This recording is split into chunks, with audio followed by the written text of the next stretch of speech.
Welcome to Tamis Maths. Today we have a wonderful question in inequality, a very different question. You will really love it, and after we finish it, you will celebrate it. Every time, every problem, I give a lot of adjective to the problem, and I always say that after you finish the question, you will feel there's nothing in that, but before you start the question, you will be just looking like that, top like that, you will be looking at that, wondering how am I to work it. This is another example of that.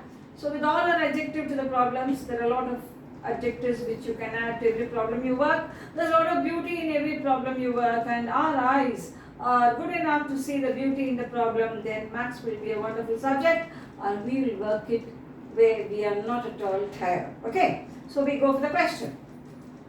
Factorial 1, factorial 3, factorial 5, factorial 2n minus 1. We have to show it is greater than factorial n whole power n. Where am I to start, yeah? So vague the question is, how am I to do? How will I proceed? Every problem we work teaches us lot of things. It gives us lot of information. And we are good enough to grasp it inside. I think we can be a master of mathematics. Now, if I have two positive numbers and p plus q happens to be a constant, p plus q happens to be a constant, then factorial p into factorial q will be less and less the closer p and q are to each other. The closer p and q are to each other.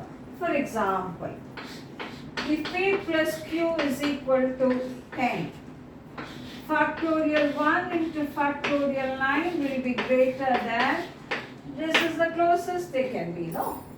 Factorial 2 into factorial 8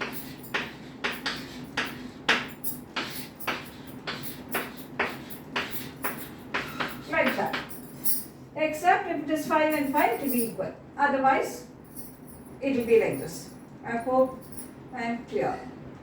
If p plus q happens to be a constant, then factorial p into factorial q will be less provided they are closer to each other. P and q are closer to each other.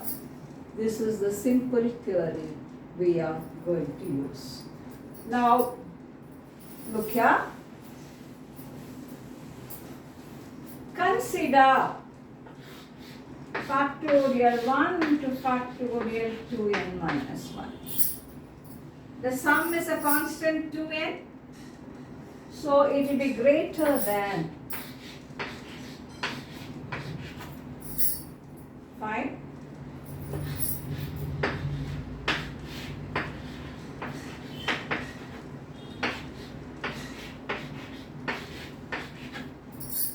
Okay.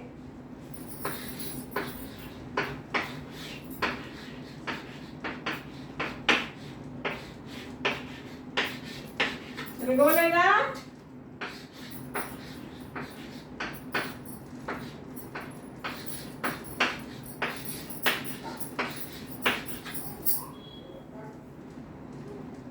Now, multiply it vertically. Factorial 1 into factorial 1, factorial 1 whole square. Factorial 3, and here you will have a factorial 3 if I have written the previous one.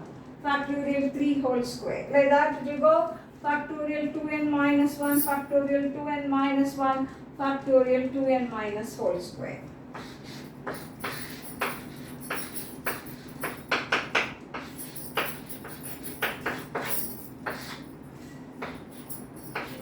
Factorial n, factorial n, factorial n, factorial n. This is factorial n whole square actually. If you want, you can discuss like that also. So factorial n whole square is multiplied n times.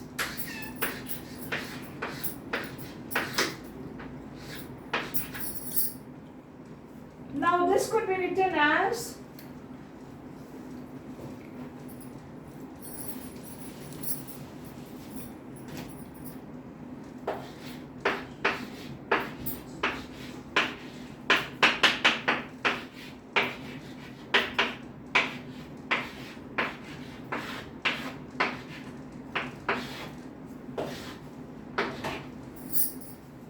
think the viewers will now guide me. What will we do next? Take the square root on both sides. And what follows? The answer will follow. And what follows next? A joy will follow. Okay? Take square root on both sides.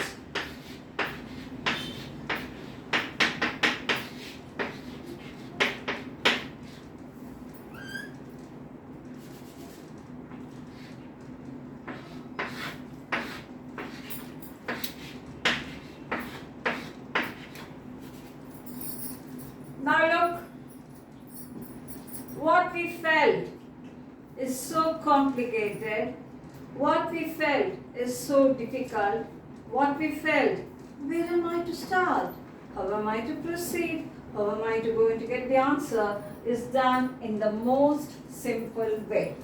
So celebrate the question, enjoy the question. I really feel this question has to be enjoyed a lot because it's totally a different question. So we will meet in our next video with more questions. Till then, enjoy the problem, celebrate the problem. Bye bye.